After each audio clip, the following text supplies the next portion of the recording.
I'm Anthony Saludo. I wanted to do a video for my week one. As one of my classes, we want to talk about the humanization of learning, and having a voice and inflection, I feel just better does that. So to start with the week one, the directions are to watch The Myth of Average, which we have on this tab here right here, to think about my own learning experiences and talents in your own learnings, what have been overlooked or were noticed, and then reflect on the meaning of average. I'm going to do this the proper way. This is honestly the third or fourth take I've done of this. In my own learning experiences and talents in my learning that may have been overlooked or were noticed. I took a class the year we could come back from COVID, I believe in the fall of 2020. I took a class called Weapons of Mass Destruction.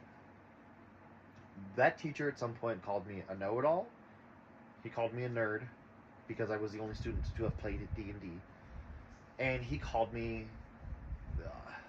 he was passive-aggressively lifting me up, is what I want to say.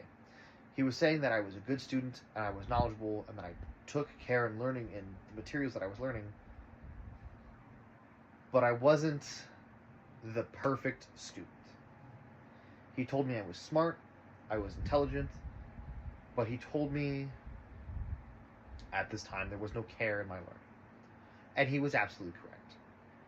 And that was something that hit me. That was me being average. That was me being great at what I could do, but being horrible at what I did. I didn't want to do the work, but I knew the material. Plain and simple. And that was me being average instead of being exceptional, because if I knew the knowledge and I knew everything, I could do the work. That's how to put it. Being average in many different things, in many different hobbies that I have, in many different aspects of me being a student. You could be average. I like to lift weights. I'm decently strong, but am I the strongest? No. But do I care? I shouldn't, because it's me. I like to play card games. Am I the best? No. Can I get better? Sure. But I choose to dictate time to this. I could actually, as of now, I could be at a card shop playing a game right now. It's 11:47. There's Pokemon tournaments going on right now. I'm looking at, like, here's my Pokemon deck, but being average means I'd be there right now on a regular basis instead of doing my homework. And every time I think of learning, I like to think about my high school experience, because I look a bit more fondly back on it than I do college, since I'm still in it. Let me read this again. My own learning experience and talents in your learning that may have been overlooked or were noticed. In my time in high school, I took a political science course. You have to in the boys' school district. And I remember thinking, why are we watching so many movies? And it really struck me of, it was an election year. I want to learn more about the interworkings of who I'm voting for. I wanted to learn why I was voting. And I asked my teacher so many questions, and he looked at me after a couple of questions. He went, "It's my last year teaching, and I don't care." And I was mad. I wanted to be the exceptional student, to go above and beyond, because I was motivated to do so at that time. I was 17, 18. I was 17 because I could not vote in the election. It made me upset. And I was like, I want to learn more about these things. This is important. Us as Americans need to be able to learn these things and understand these things.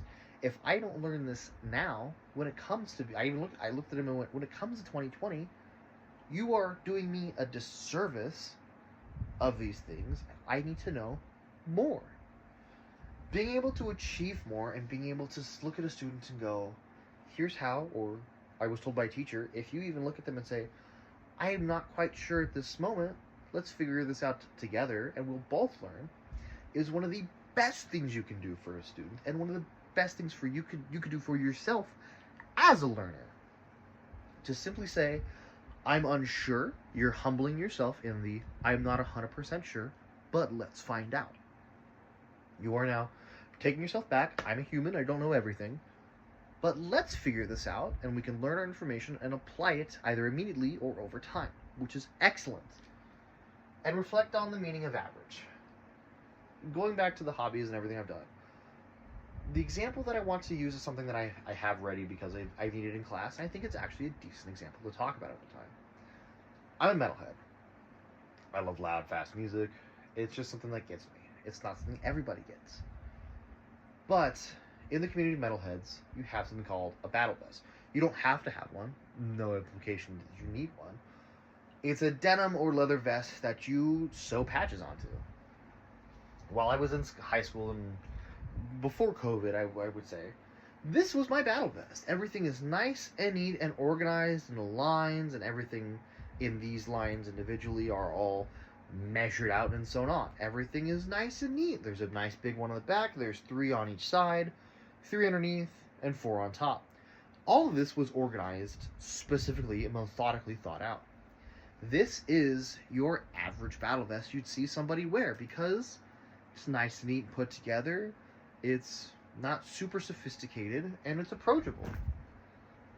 That I haven't worn in years. It's not who I want to be. I want to be somebody fun and engaging in not just the metalhead community, but in life in general. The vest that I currently wear is pink. This was white when I bought it. There's a band that sprays you down with water. Sometimes it's colored, and it was. At the time it was red. This was a little bit darker after it was dyed. And this is how it is now. There's circles and squares and diamonds and shields and hexagons and coffins and pentagons.